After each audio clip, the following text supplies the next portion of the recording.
Ya tenemos en el enlace hasta la ciudad de Cuernavaca. Está en Cuernavaca nuestro invitado. Perfecto, así es que me da mucho gusto saludar hasta allá, hasta Cuernavaca, al doctor Fidel Alejandro Sánchez Flores. Él es investigador titular de la Universidad Nacional Autónoma de México, expresidente de la Academia de Ciencias de Morelos e integrante del Consorcio Mexicano en Vigilancia Genómica del SARS-CoV-2, famoso coronavirus. Vamos a platicar con él acerca pues de esta pandemia y también por supuesto de las vacunas que hoy pues se dice que van a traer vacunas, que ya se va a poder comercializar. Qué mejor que él, que es un experto en genómica y bioinformática, quien nos platique. Doctor, muy buenos días. Gracias, doctor, por aceptar esta entrevista. En principio, por favor, díganos, ¿qué pasó con el SARS-CoV-2? Se declaró el fin de la pandemia. ¿Habrá una declaratoria de fin ya total de la pandemia o tendremos que convivir ya de por vida con este virus? Pues mira, la pandemia como tal, o sea, no se acabó, sino más bien se suspendió la emergencia sanitaria el 5 de mayo de este año. El 5 de mayo de este año lo que hizo la OMS fue decir, dado las herramientas que tenemos y la baja incidencia en ese momento del virus, a final de cuentas dio, digamos, se declaró que la emergencia sanitaria ya no estaba presente, pero eso no significó que bajáramos la guardia en cuanto a las medidas de prevención. Entonces, eso es algo que quedó delegado digamos, a cada país, a las autoridades sanitarias de cada país, pero a final de cuentas el virus no ha terminado, no lo vamos a poder extinguir de la noche a la mañana, y finalmente esto requiere una planeación que involucra, por ejemplo, el uso de las vacunas, como bien mencionas. Entonces, en este momento lo que necesitamos ya es incorporar al esquema de salud la vacuna contra la COVID. Ahora, ¿cómo está la situación, doctor, luego de esta emergencia mundial? ¿Cómo estamos en México en relación con las vacunas? ¿Seguirán siendo gratuitas? ¿Se van a comercializar? Hoy se habla mucho de este tema. Mira, las vacunas nunca han sido gratuitas, siempre se han pagado con impuestos. Eso en general y en todo el mundo, o sea, más bien su aplicación es la que estaba regulada por el sistema de salud o por los sistemas de salud de los países, y digamos que no tenía un costo alguno, pero definitivamente se tenía que cubrir la adquisición de estas vacunas, y eso se hacía como se hace con dinero digamos, de impuestos normalmente, o algún fondo en algún país que se tuviera específico para eso, de algún programa, ya sea mundial por parte de la OMS, etcétera. Entonces, la vacuna de COVID, a pesar de que todavía no está incluida en el esquema de vacunación, sí debería ser algo que se considere no solamente en México, sino a nivel mundial, incluirla en este esquema. ¿Por qué? Porque a final de cuentas, ahorita, digamos que ya los avances que tenemos nos permiten que con la vacunación inicial que hubo con las primeras vacunas desarrolladas, nos salven de los síntomas graves y de la muerte. Sin embargo, todavía no podemos cortar la transmisión del virus porque el virus muta demasiado rápido. Y esto es lo mismo que pasa con influenza u otros virus, que finalmente cada año tiene que haber vacunación porque el virus muta demasiado rápido. Al mutar, los anticuerpos que nosotros podemos haber generado en realidad ya no van a poder reconocer a las nuevas variantes de los virus, y por lo mismo hay que revacunar, y esto debe ser con vacunas que estén actualizadas.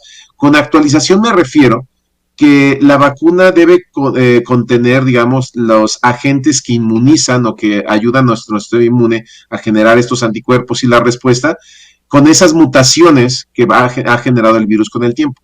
Actualmente la vacuna más actualizada, que de hecho se acaba de aprobar en México, ya tiene el registro sanitario dos empresas, que es la empresa de Pfizer y la representante de la empresa Moderna en México.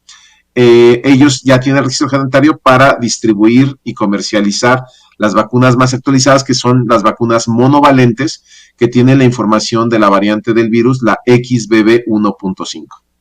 Oiga, ¿y cómo ve esta situación? ¿En qué precio andarán en el mercado y será deseable adquirirlas en tanto no llega al sector salud? Aquí hay varias cosas que hay que puntualizar y voy a tratar de ir despacio y por partes.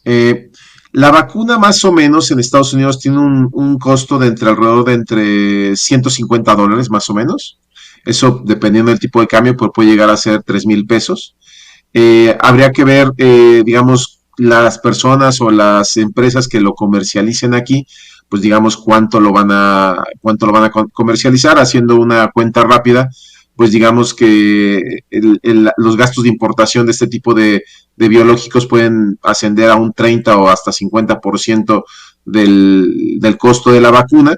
Entonces, pues digamos, si cuesta $300, otros 150 más, son $450, y eso de nuevo convertamos al tipo de cambio, pues bueno, vienen siendo más o menos como 9,000 pesos, y eso es posiblemente lo que lo encontremos en el mercado. No tengo ni idea, son simplemente especulaciones. Lo que sí es importante es que cómo va a estar coordinado. Creo que ha sido un error que el gobierno no se involucre en este proceso y sobre todo que no esté coordinando la vacunación, porque al dejárselos a los particulares y a la población en general a su discreción, no vamos a poder abonar al corte de la transmisión del virus. Si ustedes lo piensan, cualquier campaña de vacunación que se lleva en el país se hace más o menos en un lapso de 2 semanas, un mes tal vez, para poner las diferentes vacunas que son para enfermedades varias que están en el esquema o en la cartilla de vacunación. Y esto debería incluir al COVID, y se hace de esa manera porque necesitamos que la población esté vacunada en un porcentaje al mismo tiempo. Entonces, digamos que no es el lapso de 2 semanas o hasta un mes en todo el país. Las metas son llegar hasta el 65-70% de vacunados. En el caso de COVID, lo ideal sería llegar al 85% de la población vacunada en todos los grupos etarios, y justo antes de que sean las épocas estacionales, como pasa con influenza, que en el caso de COVID lo que se ha visto es que debemos preparar las vacunas para el pico que hay en verano y el pico que hay en invierno. Entonces, para este pico que va a haber en invierno, debíamos haber empezado a vacunar en septiembre, octubre, pero pues no había las vacunas, y pues digamos que ahorita solamente nos queda prepararnos para el pico que va a haber en verano, y esto pues deberíamos estar preparándonos ya por ahí de mayo para estas vacunas. Pero como decía, aunque la gente ahorita va a tener la opción de comprar la vacuna y ponérsela, si el esfuerzo no es coordinado a nivel nacional y también a nivel mundial, pues a final de cuentas no sirve que de aquí, digamos, en un mundo ideal, todos estaríamos vacunados, un 65-85% estaremos todos vacunados, pero si en el extranjero, en otros países, específicamente Estados Unidos y por ejemplo algunas partes de Europa, que es donde recibimos turismo, no hay esta vacunación y sigue mutando el virus, vamos a seguir recibiendo nuevas variantes que surgen en otras partes del mundo, para las cuales las vacunas ya no van a ser tan efectivas. Qué situación tan interesante, doctor. Dos preguntas más. La primera, ¿tenemos tiempo para revisar el asunto, ponernos de acuerdo? Me refiero, por supuesto, a las autoridades, con los especialistas, con los laboratorios, para revisar esta situación, porque lo ha dicho bien, que una que otra persona se pueda vacunar, pues no contribuye a esta inmunización generalizada. ¿Hay tiempo? Pues ahorita hay tiempo para la siguiente ola. Digamos que lo que hemos observado es en estos momentos la variante que más está circulando aún sigue siendo la XBB 1.5, que es para la que está hecha la vacuna. Sin embargo, hay muchas más variantes y hay varias que nos preocupan. De hecho, hace poco en redes sociales publiqué una nota donde les decía que, por ejemplo, ver lo que está pasando en Estados Unidos es para nosotros como una ventana al futuro. Y, por ejemplo, ahorita hay dos variantes, que es la famosa ERIS, la EG.5, y otra variante que es la HV1, que finalmente ahorita ya están empezando a ascender en Estados Unidos, y es cuestión de tiempo que lleguen a México y que se empiecen a esparcir. Pero digamos que lo que nos dice esto es que va a seguir mutando el virus. Esa es una.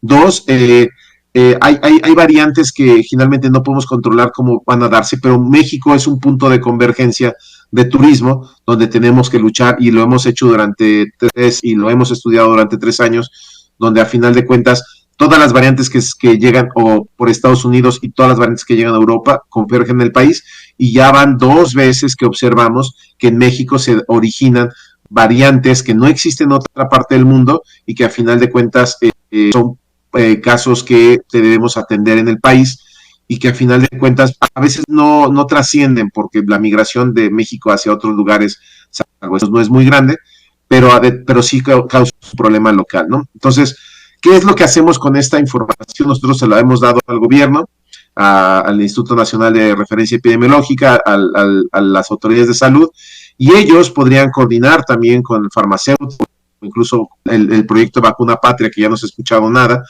pues finalmente la creación de estos refuerzos que tengan la información de las variantes que realmente afectan al país y afectan el mundo. Entonces podríamos tener vacunas bivalentes, trivalentes, tetravalentes, con esa información e inmunizar, y de nuevo en un mundo ideal, a nuestra población y estaremos protegidos para lo que entre y para lo que surja aquí.